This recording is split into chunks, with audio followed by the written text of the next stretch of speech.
64% of the respondents had commented that elected officials hadn't done enough to address poverty in our community. And then after the pandemic hit, we did another poll that was pandemic centric. And we learned that at least 30% of the people who we polled, which are voters, that they were having trouble meeting their living expenses. And so we just, from that bigger picture, we could see this growing trend of people who are already struggling more.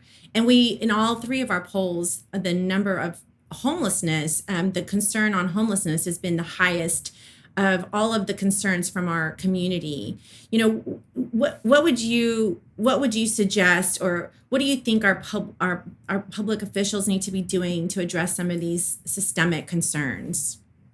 Well, I think our local officials particularly are focused on these concerns, and my hats off to them for that.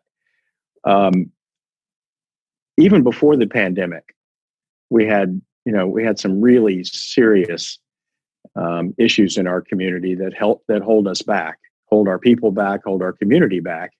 And I've always believed that education was the key driver to overcoming homelessness, poverty, and really everything that's a problem in our society. And that's why I'm very pleased and honored to be a co-chair of a new organization called Early Matters, along with Peter John Holt. Mm-hmm. And part of what Early Matters has come together for, a really important part, is to advocate for a continuation of pre-K for SA.